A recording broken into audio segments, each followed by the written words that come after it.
வாழ்க வளமுடன். குருவே துணை. குருவின் திருவடி போற்றி. திருவடி சரணம்.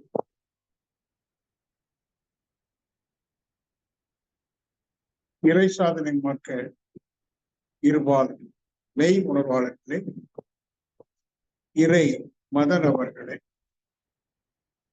உன் அனைவரையும் பணிவோடு வணங்கிக் கொண்டு அன்போடு வாழ்த்து மகிழ்ச்சி அடைகின்றேன்.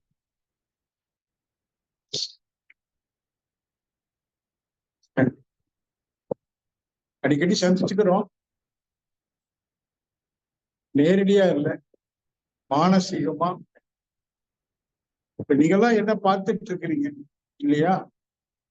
என்னால உங்களை நேரடியா பார்க்க முடியல, ஆனாலும் மானசீகமா நான் உங்கள் அருகாமையில இருக்கிறேன்.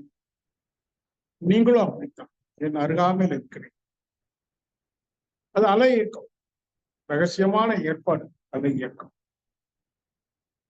இந்த ரகசியமான ஏற்பாடு என்று சொல்லக்கூடிய அலை இயக்கத்தை நீங்க சரியா புரிஞ்சுக்கிட்டீங்கன்னா, எதை புரியாட்டாலும் பரவாயில்ல, அலை இயக்கத்தை முழுமையாக அதனுடைய இது என்னங்கிறத புரிஞ்சுக்கிட்டீங்கன்னா,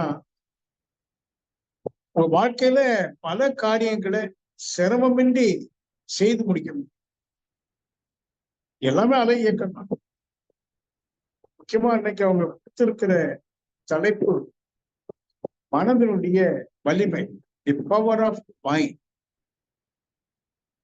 மனதை பற்றி பேசுறது ஒரு சமுத்திரத்தினுடைய ஆழத்தை தேடுவது போல, ஒரு சமுத்திரத்துல இருக்கிற அலைகளை எண்ணுவது போல, மனம் அது இதுதான் அப்படின்னு குறிப்பா சுட்டி காட்ட முடியுது அல்ல. அதனால என்ன சொல்லுவாங்கன்னா, மனம் ஒரு புதினம், மித், மாயான்னு கூட சொல்லுவாங்க. மனம் ஒரு மாயா. மாயான்னு சொல்லும் போது என்ன அர்த்தம்? அதுக்கு ஒரு நிலை இல்லை, அலை.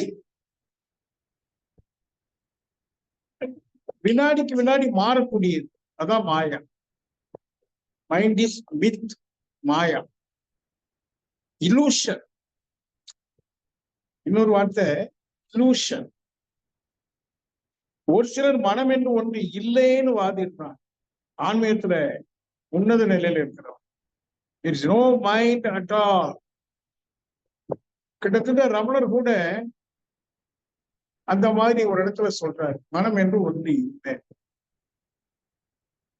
ஆனா மகரிஷி அவர்கள் நீண்ட ஆண்டுகளுக்கு முன்பு என்னிடம் நேரடியாக ஒரு முறை சொன்னார், மனம்னு ஒண்ணு இல்லைன்னு சொல்லிடாதப்பா.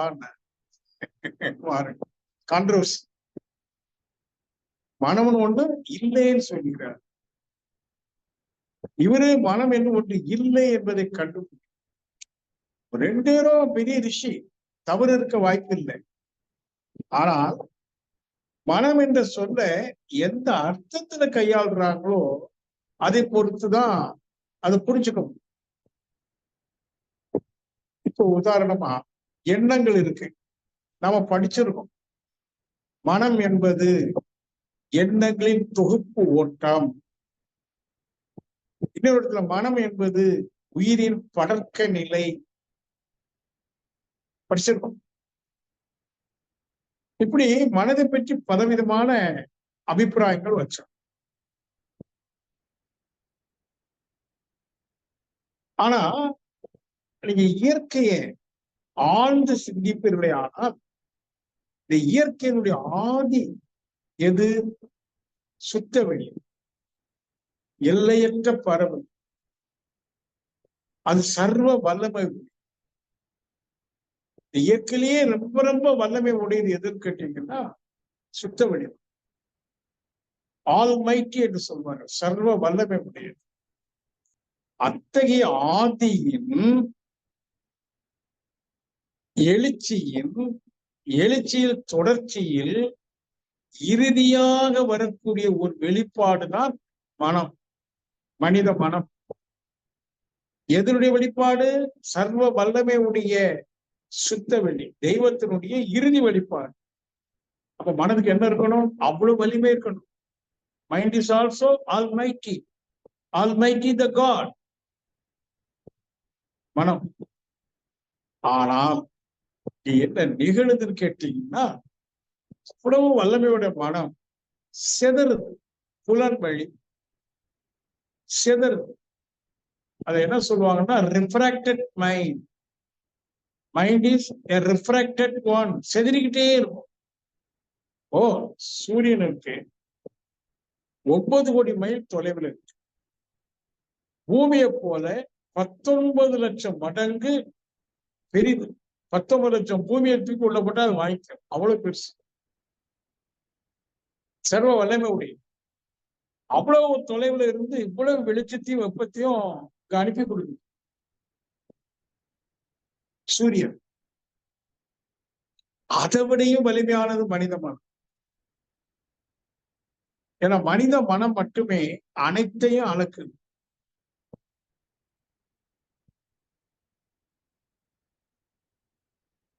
அந்த சூரியன்ல இருந்து வரக்கூடிய வெப்பமும் வெளிச்சமும் எவ்வளவு இருக்கு பாருங்க.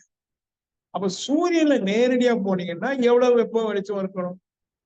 இங்க கணக்கு போடுறோம், 100 டிகிரி 80 டிகிரி டெம்பரேச்சர் கணக்கு போடணும். அதனுடைய வெளிச்சத்தின் வேகம் என்ன கணக்கு போடணும். எங்க? இங்க பூமிக்கு வந்த பிறகு. சூரியன்ல நேரடியா போனா அந்த வெப்பத்தின் அளவு என்ன அளக்க முடியுமா? முடியாது. அத்தகைய சர்வ வல்லமை உடையதுதான் சுத்தவெளி. அத்தகைய சுத்தவெளியுடைய இறுதி வெளிப்பாடு அந்த மனித மனம். அப்ப அது எவ்வளவு வலிமையா இருக்கும். ஆனா ஏன் இப்ப வலிமை இல்லாத மாதிரி இருக்கு? சீக்கிரம் சோர்வடைகிறோம், சலிச்சுக்கிறோம், அழுதுறோம், வலிமையை இழந்துடுறோம். ஏன்? மனம் செதறுது. சூரியனின் கதிர்கள் செதறி வருது. செதறி வரக்கூடிய கதிரிலேயே இவ்வளவு வெப்பம் இருக்குன்னா, செதறாத போது, சூரியனாக இருக்கிற போது அதனுடைய வெப்பம் எப்படி இருக்கும்? மனம் செதறாமல் இருக்குமானால், ஒரு நிபந்தனை சொல்றேன், மனம் செதறாது, ரிஃப்ராக்ட் ஆகாது, மாற கான்சென்ட்ரேட் ஆகுமானால், மனம் குவியுமானால் அதனுடைய வலிமை எவ்வளவு தெரியுமா? சுத்தவனுக்கு என்ன வலிமை உண்டு? இறைவனுக்கு என்ன வலிமை உண்டு? அதே வலிமை. நல்லா கவனிக்கணும் நீங்க. ஏதோ மனம் அல்ல, அது குவிந்து நிற்குமானால், ஒருமுகப்படுமானால், ஒன்றுபடுமானால், அது என்ன சொல்றோம்? ஷார்ட் மைண்ட், மிக மிக கூர்மையானது. அப்ப அந்த இடத்துல இப்ப சப்போஸ் நீங்க தவத்துல அந்த அளவு ஒடுக்கிட்டீங்கன்னு வைங்களேன், துரியத்துல அந்த இயக்க வேகம் பீட்டால இருந்து ஆல்பா, ஆல்பால இருந்து டீட்டா, டீட்டால இருந்து டெல்டா, அத நுண் இயக்க மனோநிலைன்னு சொல்ற. அப்படி ஒடுங்கி இருக்கிற போது அங்க அந்த மனம், அதனுடைய பெயர் தெய்வம். அதனால்தான் மாதிரி சொன்னார், மனம் என்று ஒன்று இல்லைன்னு சொல்கிறார். மனம் என்பது இறைவனின் இன்னொரு பெயர். அப்படி வச்சுக்கலாம். எதை இறைவன் சொல்றோமோ அது இன்னொரு பெயர் மனம். அப்ப மனம் மாயாவா? சொல்லுங்க. மனம் இல்லையா? மனம் மாயாதான். எப்போ செதறும் போது, எப்போ தெய்வம் உண்மை குவியும் போது. ரெண்டு விஷயம், குவிதல் செதறுதல். இப்ப நம்ம மனசு எப்படி இருக்கு? செதறுது, கவர்ச்சிக்கு உட்படுது, அங்க தன்னுடைய வலிமையை இழந்தது, தேவையில்லாத தேவையை நினைக்குது. That is why it is called Maya. Why mind is Maya? தேவை இல்லாதது அல்லது பொருள் இல்லாதது. பொருள் அல்லவற்றை பொருள் என்று உணரும் மருள். மனதை பற்றி சொல்வது வள்ளுவர் சொல்றாரு, அது ஏன் மருள்னு சொல்றோம், மயக்கம்னு சொல்றோம்? பொருள் அல்லவற்றை பொருள் என்று உணரும். அர்த்தம் இல்லாத ஒன்று அர்த்தம் இருக்கதாக உணரக்கூடிய காரணத்தினால மனம் ஒரு மாயா. ஆனா என்று அதே மனம் திரும்பி எதிலிருந்து எழுச்சி பெற்றதோ அந்த உயிர் அடங்கும் போது, இந்த அடக்க நிலைதான் டெல்டான்னு சொல்றோம். டெல்டா வேவ், மனதின் இயக்க வேகம். அலை பீட்டால இருந்தா 14க்கு மேல இல்லையா, படிச்சிருப்பீங்க. ஆல்பால இருந்தா 13 கீழே 9 வரைக்கும். தீட்டால இருக்கு போனா 8ல இருந்து கீழே 4 வரைக்கும். டெல்டான்னு சொன்னா 3க்கும் 1க்கும் இடையில. அப்ப அது இறைவனாகவே மாறும். இதையும் வள்ளுவர் சொல்ற, ஐயப்படாது அகத்து அது உணர்வானை தெய்வத்தோடு ஒப்பக்கொள்ளல். யார? அந்த மனம் தெய்வத்துக்கு ஒப்ப. எப்போ? ஐயப்படாது, எந்த சந்தேகமும் இல்லாம அறிந்த தெளிவு பெற்று அகத்து அது. அகம் என்றாலே ஆள். இந்த ஆளுக்கும் அகம் ஒரு ரகசியம் இருக்கு. அது உணருமானால் அங்கு அது மனம் இல்லை, அது தெய்வம். தெய்வத்தோடு ஒப்பக்கொள்ளல். இப்ப நீங்க யாரு? போ, நான் யாரு? நான் என்ன? மனம். மனம்தான் நான். அந்த என்னுடைய மனம் செதறும் போது நான் மயக்கத்துல போயிடுறேன், மாயாவாயிரம். அப்படி ஒரு மனம் இல்லை. ஆனா நான் குவியும் போது, என்னொரு ஒடுக்கும் போது நான் இறைவனா மாறிடுறேன், உண்மையா மாறி. அப்ப மனதுக்கு 2 முகம், உண்மை முகம், மாயாங்கிற முகம். அடங்கும் போது உண்மை தெய்வம், எழுச்சி பெற்று இயங்கும் போது பலமாக விலங்கின கோணம் எல்லாமே இருக்கு, மாயா. இப்போ இந்த மாதிரி தவம் நம்ம ஏன் கத்துக்கிறோம் அப்படின்னா, கத்துக்கிடணும், நல்ல தவத்துல இருக்கணும்னு சொன்னா, நம்முடைய வாழ்க்கை போராட்டமா இருக்கு இல்லையா? சம்சாரம் ஒரு சாகரம்னு சொல்லுவாங்க. இல்லற வாழ்க்கை எப்படி இருக்கு? கடலுக்கு ஒப்ப வினை கடல். அது பலவிதமான சங்கடங்கள், காரணகாரியம் தெரியாத சங்கடங்கள். எல்லா வசதியும் இருக்கு, பொருள் வசதி இருக்கு, எல்லாம் இருக்கு. ஆனா ஏதோ ஒரு ரீதியில, ஏதோ ஒரு கட்டத்துல தாங்க முடியாத துக்கம் சேருதா இல்லையா? என்ன பண்ண முடியும்? அப்போ அத்தகைய சங்கடங்களெல்லாம் விடுபட்டு இனி துன்பத்துக்குரிய சூழல் நம்மளை சூழ்ந்தாலும் கூட துன்பப்படாது அமைதியா ஆனந்தமா இருக்கணும்னு சொன்னா, அந்த மனம் தன்னுடைய மூல நிலையாகி இறைநிலையை அது உணரும். அதுதான் தவம் பண்ணும். நமக்குள்ளேயே சொல்யூஷன் இருக்கு, தீர்வு இருக்கு. ஆனா நம்ம வெளியில எங்கேயும் போக வேண்டியது இல்லை. நம்முடைய சிக்கலுக்கு, பிரச்சனைக்கு தீர்வு நமக்குள்ளேயே இருக்கு, மனதிலேயே இருக்கு. என்ன வேணும்? மனம் அடங்கணும். மனம் அடங்கிட்டா நமக்கு என்னென்னலாம் வேணுமோ அத்தனையும் கிடைக்கும். வேண்டிய வேண்டியாங்கு எய்தலாம் ஈண்டு தவம் முயலப்படும் சொல்றாரு. எதுக்காக நீ நம்ம தவம் செய்யணும், முயலணும் சொன்னா, வாழ்க்கையில எத்தனையோ வேண்டுதல் இருக்கு, தேவைகள் இருக்கு, கடமைகள் இருக்கு, எல்லாமே முடிக்கணுமே. அப்படி நம்ம வேண்டக்கூடியதெல்லாம் வேண்டிய வேண்டிய ஆங்கு எய்தலாம் நமக்கு கிடைக்கும். எப்போ? தவத்துல ஒடுங்கலாம். இங்க ஒரு உண்மை நான் சொல்றேன். இன்னைக்கு எல்லாரும் சங்கடப்படும் போது, அழும் போது எங்க போறாங்க? கோயிலுக்கு, சர்ச்சுக்கு. அங்க போய் இறைவன் சொல்லி அழறாங்க, கேட்கிறாங்க, இறைவா எனக்கு துன்பத்தை போக்கு, நான் காவடி தூக்குறேன், அல்லது அதை பண்றேன், இதை பண்றேன்னு வேண்டுறோம். அப்படி வேண்டுனா கிடைக்குமா கிடைக்காதா? அது வேண்டாம், விட்டுருக்கும். ஆனால் நீ இறைவனுக்கு அருகாமையில் போய் கேட்பில்லையானால், தட்டுங்கள் திறக்கப்படும், கேளுங்கள் கொடுக்கப்படும். எல்லாரும் இந்த கேளுங்கள் கொடுக்கப்படும் என்பது மட்டும் எடுத்துக்கிட்டோம். தட்டுங்கள் திறக்கணும். எது? எங்க உண்மையில் இறைவன் குடிகொண்டிருக்கிறானோ அந்த கோயில் கதவு பூட்டப்பட்டிருக்கு, அடைக்கப்பட்டிருக்கு. முதல் தட்டு, இந்த கதவு திறக்கட்டும், அருகாமையில போ, கேளு, கொடுக்கப்படும். எண்ணியர் எண்ணி ஆங்கு எய்துவர். எண்ணியர் திண்ணியராக பெரிய யாருடைய மன இயக்க வேகம் குறைவா இருந்து தன்னுடைய வேண்டுதலை நடத்துறாங்களோ அவங்களுக்கு கிடைச்சிடும். அதான் சொல்றேன், இறைவனுக்கு அருகாமையில் சென்று கேட்கணும். இப்ப கோயில்ல போறோம், மூலஸ்தானத்துக்கிட்டே ஒன்று விட்டுட்டா 1000 ரூபாய் கொடுத்துருக்கோம் வச்சுக்கோ. இப்ப கேட்கிறோம், எனக்கு அது வேணும், இது வேணும், இப்படி இருக்கு அப்படி இருக்கு கேட்கிறோம். கிடைக்குமா அப்படின்னா கிடைக்கலாம், தெரியாது எனக்கு, கிடைக்காம போகணும். ரெண்டு இருக்கு. அதுக்கு நான் நிறைய உதாரணங்கள்லாம் சொல்ல முடியும். ஆனால் அந்த கல்லில் இருக்கிற இறைவன் கல்லிலேயே இருக்கிறான். பஞ்சபூதங்களால் வெளிப்பட்ட போது இறைவன் தானே கல்லாகவும் இருக்கிறான். ஆனா அந்த கல்லுக்கு வேகமா உணரக்கூடிய சக்தி கிடையாது, உணர்வு இல்லை. ஜீவனத்துல இருந்து தான் உணர ஆரம்பிக்குது. அப்ப நம்ம சொல்றது அதனால உணர முடியும். ஆனா அந்த கல்லுக்குள்ள இருக்கிற அதே இறைவன் என்னுள்ளும் இருக்கிறான் பாருங்க, அவனுக்கு உணரக்கூடிய சக்தி உண்டு. நாம கேட்கறதெல்லாம் அவனுக்கு காது கேட்கும். ஆனா என்ன செய்யணும், கிட்ட போய் கேட்கணும்.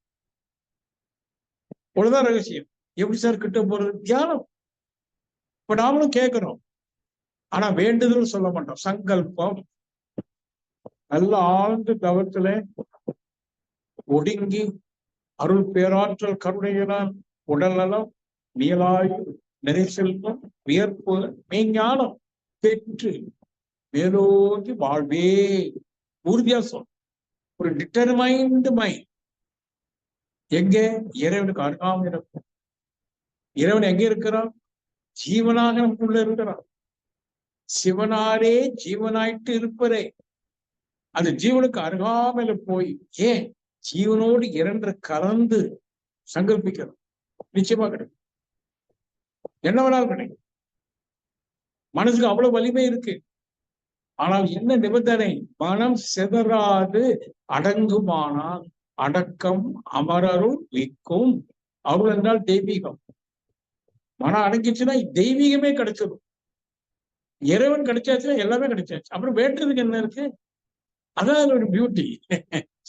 நீ எப்போ இறைவனுக்கு அருகாமையில போய் ஒன்றுபட்டுட்டீங்களோ அப்புறம் உங்களால கேட்க முடியாது.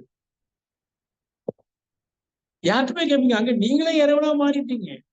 இறைவன் என்றால் முழு முதற் பொருள், முழுமையான முதன்மையான பொருள். அதுவாகவே நீங்க மாறின பிறகு உங்களை விட்டு இன்னொன்னு இல்லை கேட்பதற்கு. நான் ஆத்மானந்த சொரூபம், என்னை தவிர்த்து பிரிதொன்றும் இல்லை, பிரிது ஒன்றினால் எனக்கு பாதிப்பும் இல்லை என்று கிருஷ்ணன் குருஷேத்திரத்துல அர்ஜுனனுக்கு உபதேசம் கொடுக்கிறான். அர்ஜுனா, நான் இருக்கேன். நான் கிருஷ்ணன் அவன் சொல்லல, நான் எல்லாருக்கும் நான் இருக்கு, சுயம் இருக்கு. அந்த நான், அந்த சுயம் அது ஏதோ ஒரு எல்லைக்கு உட்பட்டது அல்ல, உடல்மன இயக்கத்துக்கு உட்பட்டது அல்ல. அது ஆத்மானந்த சொரூபம். அத்தகைய என்னை தவிர்த்து பிரிது ஒன்றும் இல்லை. ஏன் இல்லை? பிகாஸ் நான் தான் டோட்டாலிட்டி, முழுமை, முழுமுதற் பொருள். என்னை தவிர்த்து பிரிது ஒன்றும் இல்லை. பிரிது ஒன்றினால் எனக்கு பாதிப்பும் இல்லை. ஞான உபதேசத்தோட உச்ச உபதேசம். ஆனா எப்போ நீ இப்ப நல்ல தவம் பயிர்றீங்க, டெக்னிக் சொல்லி கொடுத்தாச்சு உயிரில மனதை வைக்கிறதுக்கு.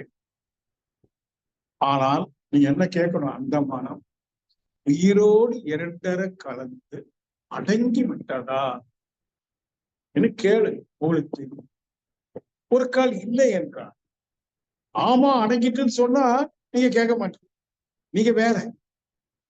ஆனா அந்த அளவுக்கு அடங்கல. ஏன்? தவத்துல மட்டும் அடங்குறோம்னு முயற்சி பண்றோம், மற்ற நேரத்துல அடங்காமை 6 இருள் உயிர்த்திடும். மனம் அடங்க மாட்டுக்கே. வீட்டுக்காரி ஏதோ ஒரு வார்த்தை சொல்லிட்டா, எனக்கு என்ன கோபம் வருது. உணவு சொல்ற, ஐயோ நான் அப்படி சொல்லலைங்க, இப்படி சொன்னேன். இல்ல இல்ல இல்ல, நீ அப்படிதான் சொன்ன. உண்டா இல்லையா? வீட்டுல வேற யாரும் இல்லை, நம்மோட கடைசி வரைக்கும் பயணிக்கிற ஜீவன் மனைவி அல்லது கணவன். இந்த 2 பேருக்குள்ள உங்களுக்கு தெரியும் தானே? ஏன் மனம் அடக்கல? உணர்ச்சி வசம் பண்ணுது. இங்கதான் மாதிரி சொன்னார், நீ அறியல என்றால் உன் மனைவி மேல கோபம் வருதா வரட்டும், அது உன் மனைவி ஒண்ணு கோச்சுக்கிறாளா கோச்சுக்கட்டும். ஏன்னு காரணத்தை கண்டுபிடி. இந்த காரணத்தினால என்ன கஷ்ட நஷ்டம் வருது, எதனால அந்த கோபம்? காரணத்தை கண்டுபிடி, காரணத்தை அகற்று. சினத்தை அகற்ற முயலாது, போகாது, வந்தது போகாது. ஆனால் காரணத்தை தினமும் காரணத்தை கண்டுபிடி. ஏன்னா எல்லாருமே தினமும் ஒரு தடவை 2 தடவை பெரிய கோபம் வரட்டாலும் உங்களுக்கு அந்த சிம்டம்ஸ் இருக்கு, எரிச்சல் இருக்கு, இல்லைன்னு சொல்ல. ஏன்னா சூழ்நிலை எப்படி, அப்பவும் அந்த கண்டுபிடிக்கணும், ஏன் எனக்கு அப்படி, இது அந்த காரணத்தை போக்குறது எப்படி. இப்படி காரணத்தை கண்டு காரணத்தை போக்க போக்க போக்க நம்முடைய மனசு என்ன தெரியுங்களா, விடுபடு. இது பேர் தான் பிரத்யகாரம். பிரத்யகாரம் விடுபடுது. இது வரைக்கும் எதை பற்றி கொண்டிருந்ததோ அது கொஞ்சம் கொஞ்சமா விடுபடுது. வயது ஆக ஆக அனுபவம் வர வர சிந்திக்க சிந்திக்க எனக்கு உறவுகள் கூட வேண்டாம்னு சொல்லக்கூடிய மனசு நிறைவேறுக்கு வரும். எங்க சங்கடம் அதிகமா வருது, பணம் இல்லைன்னு அதே சங்கடம் இல்லை, நோய் வந்துட்டேன்னு அதே சங்கடம் இல்லை, என் வீட்டுக்காரர் இப்படி பேசிட்டாரு, என் கணவன் இப்படி பேசிட்டாரு, நான் பெத்தோளுக்கு என் பையன் இப்படி பேசிட்டானே, அந்த உறவுல அடி விடுது பாருங்க, பலவீனமாகுது பாருங்க. அழாதவன்னு அழுதுருவானே, ஆமா எவ்வளவு பாசம், எப்படிலாம் வளர்த்தோம், எவ்வளவு முத்தம் கொடுத்தோம், கட்டி பிடிச்சோம், அந்த குழந்தையா இருக்கும் அதுவும் நம்ம நெஞ்சில படுத்தலாம் தூங்கிச்சே. கொஞ்சம் வயசு வர வர கேட்க சொல்லுதா? அப்ப என்ன புரிஞ்சுக்கணும், இது பற்று, பாசம். பாசம்னா அந்த பாத்ரூம்ல பாசி இருந்தா வலிக்குள்ளான்னு சொல்றாங்க பாருங்க, அந்த மாதிரி இல்லறத்துல பாசம் வழுக்கும், சறுக்கும், விழுந்துடும். ஆகவேதான் பெரியவங்க சொன்னாங்க, பாசம் வேண்டாம், அன்பு வேற பாசம் வேற. உன் மனசுல என்னைக்கு அன்பு மனதுக்கு வலிமை.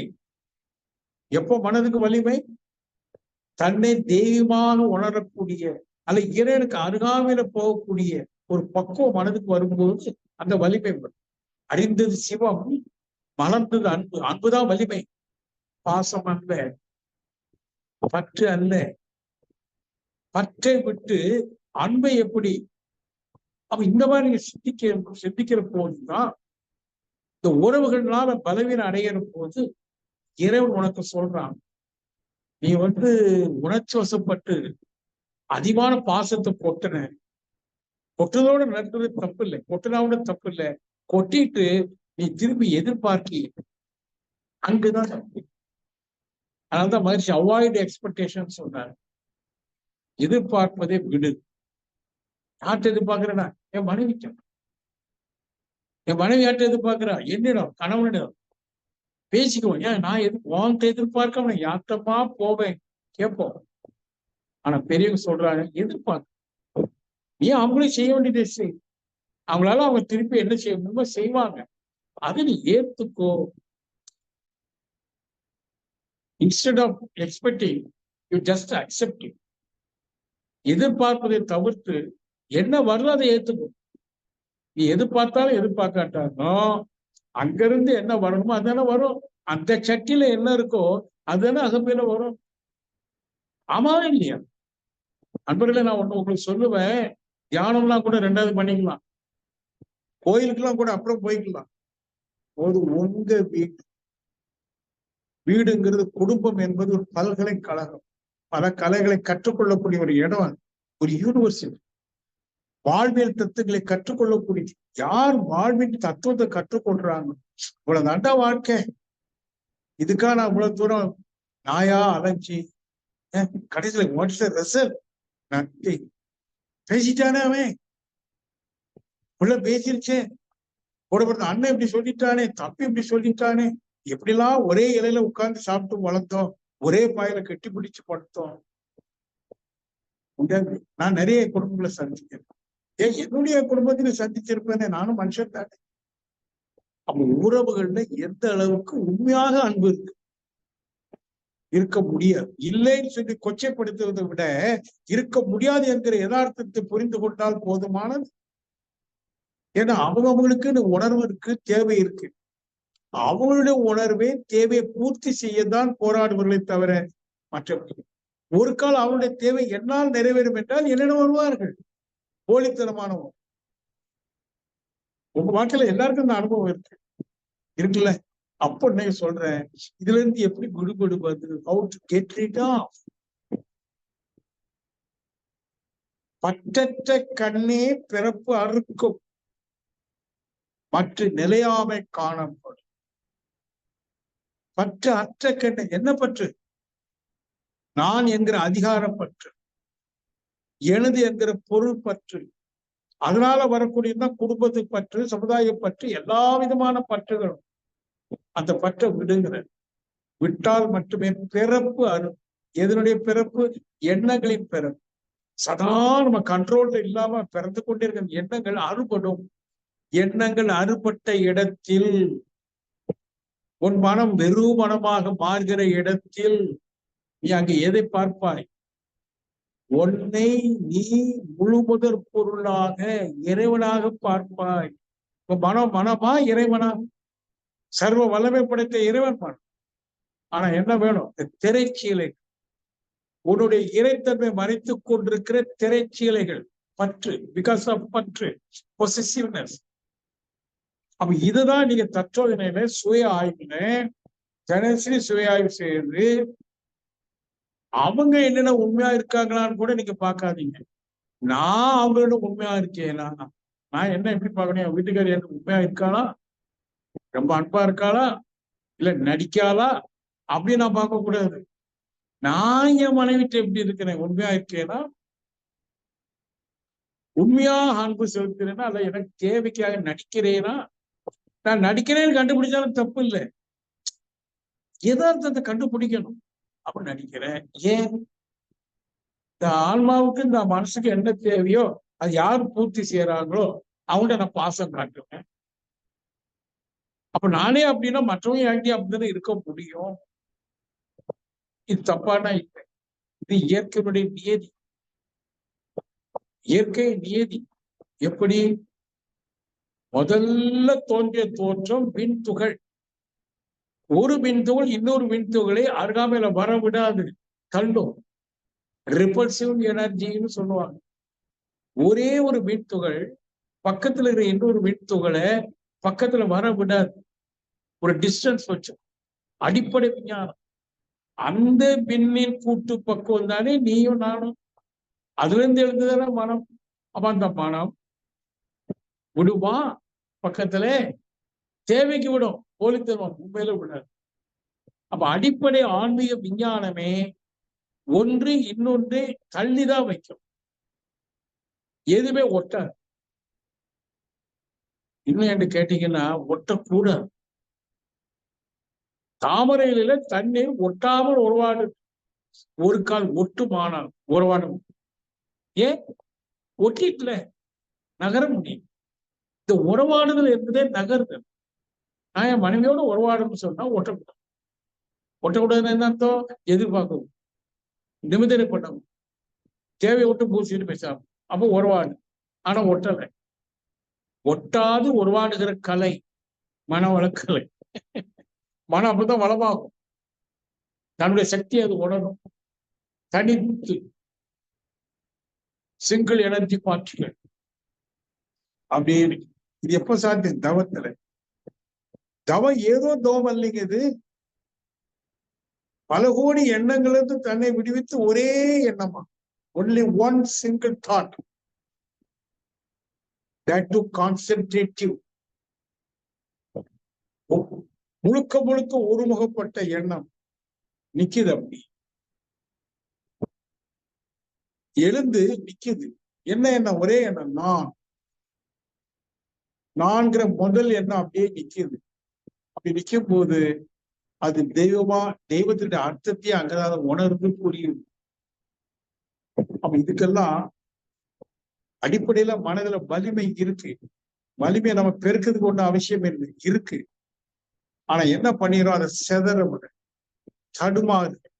தடமாறு. இந்த சமுதாயத்துல நிறைய சம்பாதிச்சாதான் மதிப்பாங்க. தடுமாறுக்கணும். சம்பாதிக்க பேரும் புகழும் வேணும், தடுமாறுக்கணும். ஒண்ணும் வேணும், ஒண்ணும் வேணும். பசிக்கு சாப்பாடு கிடைக்கும், ஏதோ எனக்குள்ள கடமையை செஞ்சு. அந்த அளவுக்கு நீங்க ரிட்டர்ன் ஆயிட்டீங்கன்னா மனம் எந்த அளவுக்கு வலிமைங்கிறது நீங்க உணர முடியும். இல்லைன்னா என்னைக்குமே மனதை வலிமைன்னு சொல்ல முடியாது. சோர்வடையும். சோர்வு அடையுது இல்ல, மனம் நிக்குதான், சலிப்படையும். செத்துட்டா பரவாயில்லன்னு மனம் சொல்லும். That too weak. Weakness of the mind இருக்கு. இந்த மனதை பக்குவப்படுத்துவதுதான் உங்க கையில வித்தே. நீங்க நல்லா பக்குவப்படுத்திட்டீங்கன்னு வைங்களேன், அன்னைக்கு தெரியும் மனம் எவ்வளவு வலிமை முடியும். ஏன்னா அது இறைவனுடைய மறுபக்கம், சர்வ வல்லமையுடைய இறைவனின் மறுபக்கமே மனம். அப்ப மனமும் சர்வ வல்லமை உடையதாகத்தானே இருக்கணும். இருக்கு. நாம் அது தெரியாத காரணத்தினால போலியான வாழ்க்கையில சிக்கி சோர்வடைந்து சலிப்புற்று இறந்து போனா பரவாயில்ல நினைக்கக்கூடிய அளவுக்கு சலிப்புங்கிற போது அந்த மனம் எவ்வளவு வீக்கா இருக்கு. மீண்டும் பரவாயில்ல, வீக் ஆயிட்டா பரவாயில்ல, இப்ப எடுங்க மீண்டும் ஒரு மீட்பு, மீண்டும் வாங்க மீட்பு, மீட்பாளன். எதை வைக்கிறீங்க உங்க மனசை? எதுல இருந்து இது வரைக்கும் எதுல எல்லாம் போனதுனால துன்பப்பட்டதோ அதுல இருந்து டர்ன் பேக், மனம் திரும்புங்கள், பரலோக ராஜ்யம் சமீபத்தில் இருக்கிறது. என்ன பழகணும்? மனதை எப்படி திருப்புவது? பதஞ்சலி யோகால பிரத்யேகாரான்னு ஒரு வார்த்தை சொல்வார். அஷ்டாங்க யோகம். மனதுக்கு பிரத்யேகாரம் எப்படி விடுபடுறது? How to get rid of. அதான் வேணும். நமக்கு வேண்டிய முதல் கலை மனதை பலப்படுத்துவதற்கு எப்படி விடுபடுறது? எதுல இருந்து எதெல்லாம் நமக்கு துன்பம் தந்ததோ, தந்து கொண்டு இருக்கிறதோ, அதிலிருந்து எப்படி விடுபடுதல்? இறுதியில எல்லாவற்றிலிருந்து விடுபட்டு be alone, be alone. அந்த எலோன்னஸ்ல தான், அந்த தனிமை தன்மையில தான் நீங்க புரிஞ்சுவீங்க, நான் எலோன் அல்ல, whole. I am the wholeness of the nature. அங்க இந்த உணர்வு தட்டும். ஆனா அதுக்கு என்ன வேணும்? அந்த முழுமையை உணர்வதற்கு தனிமை வேணும். முதல்ல be oneness, be alone, be empty. In that emptiness you can feel that you are the wholeness. Yes. இப்ப இனி உங்க வேலையே எப்படி விடுபடுறது? நான் அடிக்கடி ஒரு குரல் சொல்லுவேன், ஞாபகம் இருக்கா? யாதனின் நீங்கியான் நோதல், அதனின் இளன். அற்புதமான திருக்குறள். யாதனின் 2 தடவை ரிப்பீட் பண்றாரு. எதுவா இருந்தாலும் சரி, நீங்கியான் விலகி நோதல் இருந்தா அதனின் இளன்.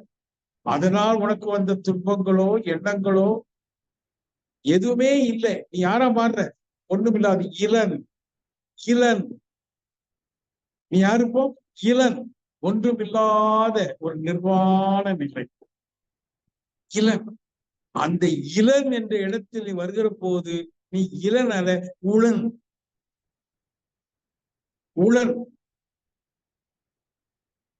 என்னவாக? எது உள்ளதோ வெளியில் அந்த உள்ளதாக உளன். இளன் உளனாகிற வித்தை இது. மகரிஷியை கற்றுக் கொடுத்து விளையாட்டு அல்ல. எல்லாரும் ஏதோ மேல் போக்கா தவம் பண்ணேன், சினந்தவத்துக்கு மௌனம் போட்டேன். நீங்க ரொம்ப ஆழமா வரணும். அனுபவத்துல சொல்ற இது மேல் போக்கா. நானும் ஒரு காலத்துல ஆரம்பத்துல 10 வருஷம் ஏதோ மேல் போக்குல மயக்கத்துல விளையாடினவன் தான் நான், இல்லைன்னு சொல்றேன். ஆனா அதெல்லாம் எனக்கு கை கொடுத்தது அனுபவம். உங்களுக்கு எல்லாம் சொல்லி கொடுக்கணும். நீங்க கற்றுக்கொள்ளுங்க, கற்பிக்க போகாதீங்க. இப்போ கற்றுக்கொண்டது தக்கவாறு நின்று பழகுங்க. கற்க கசடர கற்பவை கற்றபின் நிற்க அதற்கு தக. நின்று பழகி அந்த அனுபவங்களை சேகரிச்ச பிறகு கற்றுக்கொடு. கற்றுக் கொடுக்கிறதுக்காக கற்றுக்கொள்ள கூடாது. நான் வாழணும். நான் மேன்மை அடையணும், என்னை நான் உணரணும். அதுக்கான வேதாத்தியத்தை கற்றுக்கொண்டே இருக்கிறேன், அதை கொஞ்சம் கொஞ்சமா செயல்படுத்துறேன், அனுபவம் வருது, நான் நெருங்கிட்டேன் இறைவனுக்கு அருகாமைங்க. பழைய ராதாகிருஷ்ணன் செத்து போயிட்டான், மனசு சொல்லணும், இருக்குது புது ராதாகிருஷ்ணன், அவன் இறைவனுக்கு அருகாமையில் இருக்கிறான், மனசு சொல்லணும்.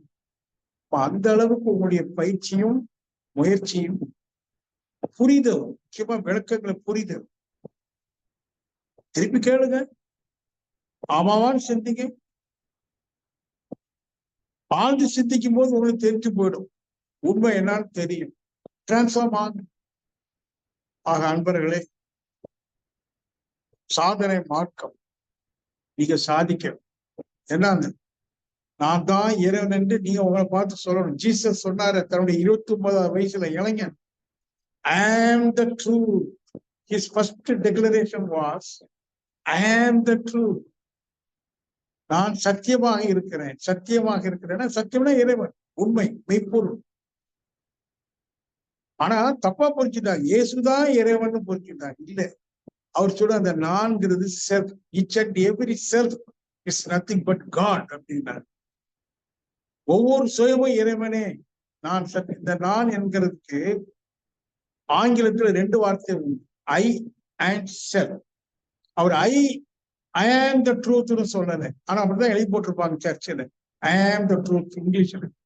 ஆனா உண்மை என்ன தெரியுமா, self is the truth. Self யாருக்கு இல்லை. அப்ப நீங்களும் நானும் அந்த உண்மையை உணராததுனால இந்த செல்ஃப் ஐ நான்கிற அகங்காரமா எழுது. உணரும் எது நமது உண்மைத்தன்மை, அது உணர்வதற்கு பற்றுவிடணும். பற்றுவிடணும் மனைவி மக்களை துரத்துறது அல்ல, அவங்க மேல இருக்கிற உரிமை பற்று, அதானே பொசசிவ்னஸ். மனைவிக்கு மேல எனக்கு அன்பு இருக்கலாம், தப்பு இல்லை, அதிகாரம் இருக்கும், ஆனா அதான் இருக்குது, அதான் பற்று. பற்று விடுதல் என்றால் அதிகாரத்தை, உரிமையை, I have no right to claim டு வரணும். I have no right to claim. நான் உரிமை கொண்டாடுவதற்கு எனக்கு கிடையாது, அதிகாரம் கிடையாது. எல்லா அதிகாரமும் இறைவனுக்கு. அவன் ஒருத்தனே அதிகாரி, அவன் ஒருத்தனே உரிமை பாராட்ட தகுதி உடையவன். ஆனா அத்தையவனாக நான் மாறும்போது நான் அதிகாரம் சொல்றேன். என்ன அதிகாரம் தெரியுமா? லவ், அன்பு. அது அதிகாரம் அல்ல, அதிகாரத்தினுடைய மறுபக்கம் அன்பு. உரிமை பாராட்டுவேன், நீ என்னுடையவன் அல்ல, யாதும் ஊரே எல்லாமே என் ஊர், யாவரும் கேளி, எல்லாரும் என் மக்கள், என் மனைவி மக்கள் மட்டுமல்ல, 800 கோடி மக்கள் இந்த நில உலகத்துல வாழ்ந்து கொண்டது. இந்த 800 கோடி மக்கள் என் மக்கள். இந்த பூமி என் பூமி. நான் யாரையும் என்ன விட்டு வேற யாரும் தனியா இல்லை. அது எப்ப அந்த உரிமை வரணும்? எண்ணிப்பார். எதுக்குதான் அவ்வளவு அழுத்தம் அடங்கி சொல்றேன்னா, நீங்க மேற்போக்காம இந்த கலையை கத்துக்காம என்னெல்லாம் உணரணுங்கிற ஒரே நோக்கத்துல கலையை கத்துக்கிடணும். உணர முடியல சார் அப்படின்னா கோளாறு எங்கேயோ இருக்கு, எங்கேயோ நம்ம மனசுலே இருக்கு. நிறைய எதிர்பார்ப்பு இருக்கு, நிபந்தனை இருக்கு, பேராசை இருக்கு, பொறாமை இருக்கு. இதெல்லாம் திரைச்சீலைகள். உன்னுடைய மறைபொருளை, தெய்வீகத்தை மறைக்கக்கூடிய திரைச்சீலைகள். இதெல்லாம் கட்டி போட்டு நிர்வாணம் ஆயிடும். பிஎல்ஓ பிஎம்டி நிர்வாணம்னா பிஎம்டி. அப்படி பண்ணாதான் ஒரு நாள் வரும். புத்தனுக்கு வந்ததே போதி மரத்துக்கு அடியில. இதான் மரத்தடி ஞானம். ஒரு சித்தார்த்தன் 6 ஆண்டு அலைஞ்சான். எத்தனை கேள்வி கேட்ட பெரிய பெரிய யோகிகள்கிட்ட. அவன் கேள்விக்கெல்லாம் அவன் நல்ல பதில் சொல்றாங்க. ஆனா இவனுக்கு திருப்தி ஆகல. சித்தார்த்தன் கடைசி சலிப்பு தட்டு. 35 வயசு ஆயிடுச்சு, 6 ஆண்டு. ரொம்ப டயர்ட் ஆயிட்டான். மரத்துக்கு கீழே உட்கார்ந்து ஒரு முடிவுக்கு வர, இனி நான் கேட்க மாட்டேன். No more questionings. தேட மாட்டேன். No more seekings. இனி நான் கேட்கவும் மாட்டேன், தேடவும் மாட்டேன். ஒரு மண்ணாங்கிட்டே எனக்கு வேண்டாம். டோட்டலா மைண்ட் அவன் சீஸ் பண்ண. என்ன பண்றான்? அங்க மனதில் எழக்கூடிய வேகம் இருக்க, எல்லாத்தையும் க்ளோஸ் பண்ணி தூக்கி எரிஞ்சிட்டு ஜஸ்ட் க்ளோஸ் ஹிஸ் ஐஸ். ஆனா தூங்கல். இது இரவு உட்கார்றான் போதிமானத்துல, தூங்கல். எல்லாத்தையும் விட்டுட்டு எம்டி ஆக. நல்லா கவனிக்கணும்.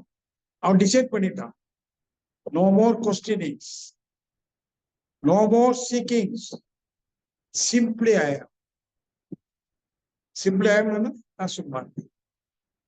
அருணகிரிநாதனுக்கு முருகப்பெருமான் சொன்னதா கதை சொல்லுது, சும்மா இரு சொல்லறேன். அத சித்தார்த்தன் சொல்லற சும்மா இருந்தான். காலையில சூரியன் உதிக்கல, புத்தன் உதித்தான். சித்தார்த்தன் மறைந்து புத்தன் உதித்தான். சித்தார்த்தனுக்கு கிடைச்சது ஏன் எனக்கு கிடைக்க கூடாதா? இல்ல உங்களுக்கு தான் கிடைக்க கூடாது? நீங்க சித்தார்த்தனை போல ஒரு வைராக்கியத்தோட, போலிக்கு அடிமையாகாம, அவன் சொன்னா இவன் சொன்னான்ட்டு எல்லாருமே அடிமையாயிரும். யாரோ வந்து சொல்றாங்க, இல்ல நீங்க பச்சைப்பட்டு விடுங்க எல்லாம் சரியாயிடும், இந்த கோயிலுக்கு போனாங்க சரியாயிடும், அந்த மந்திரத்தை சொல்லுங்க சரியாயிடும். இப்படியே காலங்காலமா சொல்லி நம்மளை சித்திக்க விடாம, அப்படிதானே எல்லாம் போலி. நட்டக்கல்லை தெய்வம் என்று 4 புஷ்ப சாத்தியே சுற்றி வந்து தொண என்று சொல்லும் மந்திரம் யாதடா? நட்டக்கல்லும் பேசுமோ நாதன் உள் இருக்கை, சுட்ட சட்டி கரிசுவை அறியுமோ. ஒரு சித்தர் சொல்றான், இவர் கல்லை வச்சு பூலாம் போட்டு எல்லாம் பண்ணி சுத்தி ஏதோ தொணன்னு ஒரு மந்திரமும் சொல்றியே, இந்த நட்டக்கல்லும் பேசுமோ? நம்ம அதே சொன்னேன், கல்லுக்கு உணர்வு இல்லை.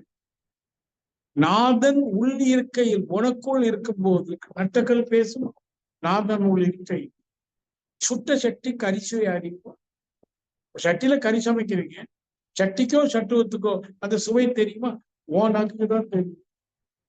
அப்ப இதெல்லாம் அவங்க என்ன சொல்றாங்க, உனக்குள்ள போ, சுவை ஆய்வு செய், எது உன்னுடைய உண்மையை மறைத்து கொண்டிருக்கு கண்டுபிடி, எல்லாத்தையும் வெளியில போடு. வெளியில போட்டேன்னா அங்க என்ன பிரகாசிக்குது? அருள், உண்மை பிரகாசி.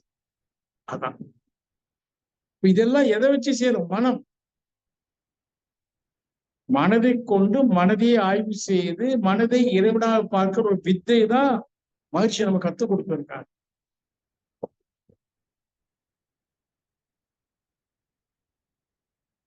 வாழ்க்கை வளமுடன் ஏதோ ஓரளவுக்கு. அதனால மனம்னா பழக்க நிலையா சொற்க நிலையா அதெல்லாம் விட்டுருக்கு. இன்னைக்கு மனம் எப்படி இருக்கு? அழுக்கா இருக்கு. இந்த மனதை எப்படி தூய்மைப்படுத்துவது? சரிதானே? தற்சோதனை, சுய ஆய்வு செய்யுது. எப்படி நான் என்ன சுத்தப்படுத்த, எதனால அழுக்காயிருக்கு, இப்படிலாம் நம்ம இன்னைக்கு பண்ணோம்னா நிச்சயமா தவிர்க்கல. நான் அனுபவிக்கிறேன். சும்மா அப்படின்னா மனம் நின்றுது. மனம் நின்றதும் உணர்வு பிரபஞ்சம் முழுவதும் விரியுது. விஸ்வரூபமாக, விஸ்வரூப உணர்வு, ரூபம்னு சொல்றோம், விஸ்வரூப உணர்வு கிட்டும். ஆனந்தமா. அப்புறம் மனசுல இந்த வந்து ஒண்ணும் இன்னும் தேடுறதுலாம் ஒண்ணும் இல்லை. ஆக அன்பர்களை, வைராக்கியமா விவேக புத்தியை பயன்படுத்தி நீங்க ஆழ்ந்து சென்று அடைய வேண்டியதை அடைந்து கொள்ள வேண்டும் என்று அன்போடு கேட்டுக்கொள்கிறேன். வாழ்க வளமுடன். ஏதேனும் ஐயங்கள் இருக்குமானால் கேட்கலாம்.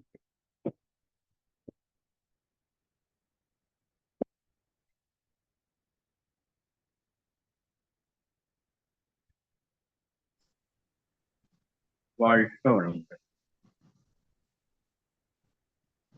வாழ்க வளமுடன். நண்பர்களே, ஐயா ஆழமான இந்த சிந்தனைய நமக்கு பலமுறை சொல்லியிருக்காங்க. இன்னைக்கு கொஞ்சம் அழுத்தம் திருத்தமாக நம்ம எதை செய்யணும் அப்படிங்கிறத தெளிவுபடுத்த சொல்லியிருக்காங்க. நாம நிறைய கேட்கிறோம், ஆனா செய்யறது இல்லையோ அப்படிங்கிற ஒரு தாட் வந்துட்டு இருக்கு. நிச்சயமா ஒரு இடத்துல கூட ஸ்ட்ராங்கா சொன்னாங்க, தியானம் கூட தேவையில்லை, முதல்ல எங்க நம்ம சிக்கி இருக்கிறோம் அதை முதல் கண்டுபிடித்து அதிலிருந்து விடுபடுவதற்கான சிந்தனை தெளிவு. அதுதான் ஐயா பல நாட்களாக அந்த சமாதானம் அப்படிங்கிற வார்த்தை அதை அடைந்தால்தான் நம்ம அடுத்த நிலைக்கு எதா இருந்தாலும் செல்ல முடியுங்கிறத மிக தெளிவாக பதிவு பண்ணிட்டே இருக்காங்க. நிச்சயமா நாம் அதைய செய்து இங்க சொல்லணும் அனுபவமா. இதை பண்ணுங்க அப்படி இதுல இருந்து விடுதலை ஆயிருக்கோங்கிறது. நிச்சயமா இன்னைக்கு நமக்கு அது ஒரு மிகப்பெரிய ஒரு இன்புட்டா இருக்கும்னு நினைக்கிறேன். அதனால இந்த தற்சோதனை நாம எங்க சிக்கியிருக்கோங்கிறத எடுத்து அதை அனலைஸ் பண்ணி அதுல இருந்து விடுபடுவதற்கான வழியை நம்ம கண்டிப்பா எடுக்கணும். இந்த ஒரு அற்புதமான சிந்தனையை நமக்கு வழங்கிய ஐயா அவங்கள நம்ம வாழ்த்தி மகிழ்வோம். ஞான ரிஷி எஸ் ராதாகிருஷ்ணன் ஐயா அவர்கள் வாழ்க வளமுடன். ஞான ரிஷி எஸ் ராதாகிருஷ்ணன் ஐயா அவர்களும் அவர்களுடைய அன்பு குடும்பத்தினர்கள் அனைவரும் அருட்பேராற்றல் கருணையினால் உடல் நலம், நீலாயுள், நிறை செல்வம், உயர் புகழ், மெய்ஞானம் ஓங்கி வாழ்க வளமுடன், வாழ்க வளமுடன், வாழ்க வளமுடன், வாழ்க. நண்பர்களுக்கு ஏதாவது கேள்விகள் இருந்தா, ஐயப்பாடுகள் இருந்தா ஹேண்ட் ரைஸ் பண்ணி கேட்டுக்கலாம். நாளைக்கு வெள்ளிக்கிழமை காலை 10 மணிக்கு நம்முடைய கலந்தாய்வு கூட்டம் இருக்குது. அதனால எல்லா அன்பர்களும் நிச்சயமா கலந்துக்கோங்க. உங்களோட ஆலோசனைகளை நிச்சயமா பகிர்ந்து கொள்ளுங்க. நாளைக்கு ரொம்ப ஒரு முக்கியமான கூட்டம். அதனால வாய்ப்பு இருக்கிறவங்க எல்லாரும் கலந்துக்குங்க. நாளை காலை எப்பொழுதும் போல சர்வ வசிய தன ஆகர்ஷண சங்கல்பம் 5 மணிக்கு இருக்கு. வாய்ப்பு இருக்கிறவங்க பயன்படுத்திக்கலாம். வாழ்க வளமுடன். அம்மா இன்னைக்கு கோகோஸ்டுங்கம்மா தேவிஸ்ரீ அம்மாவா? ஆமாங்க ஐயா, அழுக வளமுடன். மகிழ்ச்சி. அன்பர்களே, யாருக்கான டவுட் இருந்தா கொஸ்டின் ஐயா கிட்ட கேளுங்க, ஹேண்ட் ரைஸ் பண்ணி.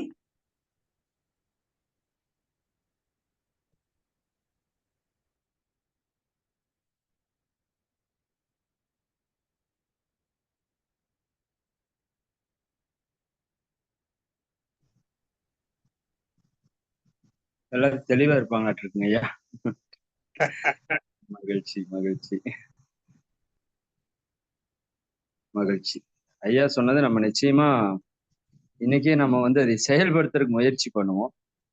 அது செயல்படுத்தினா கண்டிப்பா டவுட் வர்றதுக்கு வாய்ப்பு இருக்கு. அப்பதான் நம்ம கேட்க முடியும்னு நினைக்கிறேன். சரி சரி சரி. மகிழ்ச்சி மகிழ்ச்சிங்கய்யா. நிறைவு பண்ணிக்கலாங்களாங்க? நான் விடைபெறட்டா? ஒருத்தங்க மட்டும் ஹேண்ட் ரைஸ் பண்ணிருக்காங்க. ஒரே நிமிஷம். அப்படிங்களா? Okay okay. விவோ 1938. ஐயா வாழ்க வளமுடன் ஐயா. வாழ்க வளமுடன். ஐயா எனக்கு கொஞ்சம் தொழில் ரீதியா கொஞ்சம் டவுட் கொஞ்சம் நிறைய இருக்கு. நல்லது பண்ணணும்னு நினைக்கிறேன். அஸ்ட்ராலஜிட்ட போய் கேட்டா அவங்க இப்போதைக்கு எதுவும் பண்ணாதீங்க, அமைதியா இருங்கன்னு சொல்றாங்க. அது எவ்வளவு தூரம் நான் நம்புறதுன்னு தெரியல. எப்பவுமே நல்லது செய்யணும் முன்னாடி யாருக்கும் கெடுதல் செய்யாம இருக்க பழகு. ஏதாவது கெடுதல் செய்யறோமான்னு பாருங்க. ஆமா, சுய ஆய்வுக்காக சொல்றேன். வாழ்க்கைக்கு சும்மா ஒண்ணு தப்பு. ஏன்னா நல்லது செய்யறதுலயும் ஆபத்து இருக்கு.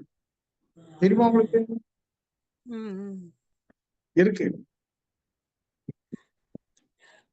யாருக்கு செய்யறீங்க, அது யாரு செய்யறாங்களோ அதை பொறுத்து இருக்கு. நன்றாற்றல் உள்ளும் தவறுண்டா அவரவர் பண்பறிந்து ஆற்றாக்கடையேன்னு வள்ளுவர் சொல்றார். நன்று ஆற்றல் உள்ளும் தவறு உண்டா. நல்லது செய்யறதுலயும் தவறு வரும். அவரவர் பண்பறிந்து ஆற்றாக்கடை, பாத்திரம் அறிந்து பிச்சை போடு. நீங்க நல்லது செய்யறதுன்ட்டு ஓட்ட பாத்திரத்துல போட்டீங்கன்னு வைங்களேன், நீங்க போட்ட பிச்சை நிக்குமா? அதை நீங்க நல்லது செய்யறது செஞ்சுட்டு கெட்ட பேர் வாங்குறீங்க, அப்படி இருக்கு நிறைய. அதனால ரொம்ப நல்லது செய்தா இருந்தா கூட இப்ப ஜாக்கிரதையா செய்யணும். இப்போ உங்கள்ட்ட ஜாக்கிரதை குறைவா இருக்கும்னு நினைக்க, அதான் ஜோசியர் அப்படி சொல்லியிருப்பாரு. ஜாக்கிரதையா இருந்தா செய்யணும். ஓப்பனாவே நான் சொல்றேங்கய்யா, யோகா கிளாஸ் எடுக்கணும்னு தான் எனக்கு ரொம்ப ஆசையே. அது இப்ப ஸ்டார்ட் பண்ணலான்னு ஒரு ஐடியால இருக்கிறப்போ, இல்ல ஒரு 5 மாசம் அமைதியா இருங்க. எதுவுமே பண்ணாதீங்கன்னு சொல்றப்போ, நம்ம முன்னெடுத்து போறப்போ தடங்கல் வர்ற மாரி இருக்குதே! அதுக்கு நம்பலாமா? இல்ல நம்பலாம். சரிங்க ஐயா, 5 சரிங்க. மாசம் தானே ஓடி போயிடும். ஆ சரிங்க ஐயா. நம்பு. சரிங்க. ரொம்ப நன்றிங்க ஐயா. வாழ்க வாழ்க, வளமுடனுங்க. வாழ்க. நன்றிங்கம்மா. வாழ்க வளமுடன். அடுத்தது சாம்சன் அவர்கள்.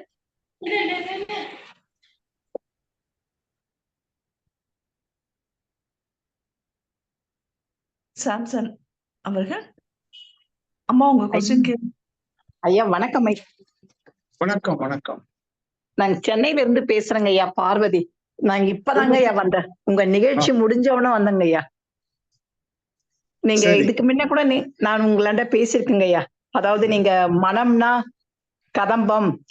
கதம்பத்துல இருந்து ஒவ்வொரு பூவை எடுத்துட்டா அங்க மனம்ன்றது இல்லைன்னு சொன்ன அந்த தத்துவத்தை இன்னைக்கும் என் மனசுல இருக்குதுங்க ஐயா. அப்புறமா சும்மா இருன்னு சொன்னீங்க. இன்னைக்கு என்ன பேசுனீங்கன்னு எனக்கு தெரியாதுங்க ஐயா. சரி, நாளைக்கு மீண்டும் யூடியூப்ல கேளு. ஓகேங்க ஐயா. அப்புறமா எங்களுக்கெல்லாம் எக்ஸாம் இருக்குங்கய்யா. YPT எக்ஸாம் எழுதுறோங்கய்யா. எங்களெல்லாம் நல்லா பிளஸ் பண்ணுங்கய்யா. நீ நல்லா படிங்க.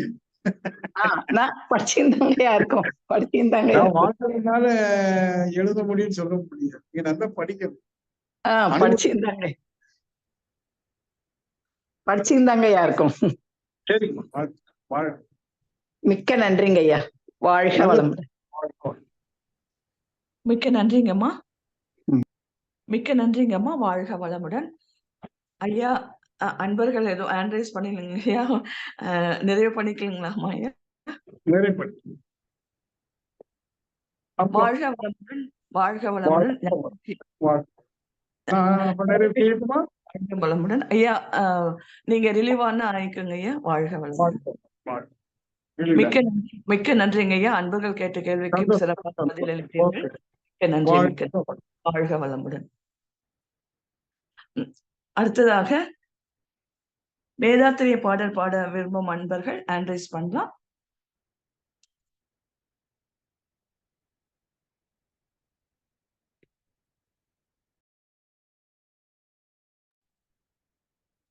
வாழ்க வளமுடன். 1+ அம்மா அவர்கள். வாழ்க வையகம், வாழ்க வையகம், வாழ்க வளமுடன். வேதாத்திரியம். போரில்லா நல்லுலகம், பொருள்துறையில் சமநீதி, நேர்மையான நீதிமுறை, நில உலகு போராட்சி, செய்த பண்பாடு, சிந்தனையோர் வழிவாழ்வு, சிறப்புணர்ந்த பெண்மதிப்பு, தெய்வ நீதி வழிவாழ்தல், தேர் திருவிழா தவிர்த்தல், சிறுவர்கட்கே விளையாட்டு, செயல் விளைவு உணர்கல்வி, சீர்காந்த நிலை விளக்கம், பார் முழுதும் உணவு நீர் பொதுவாக்கல், பல மதங்கள் பல கடவுள் பழக்கம் ஒழித்து, உண்மை ஒன்றை தேர்ந்திடுதல், பல மதங்கள் பல கடவுள் பழக்கம் ஒழித்து, உண்மை ஒன்றை தேர்ந்திடுதல், உண்மை ஒன்றை தேர்ந்திடுதல். வாழ்க வையகம், வாழ்க வையகம், வாழ்க வளமுடன். இறை சாதனை மார்க்கம், வாழ்க வளமுடன். இறை சாதனை மார்க்கம், வாழ்க வளமுடன். இறை சாதனை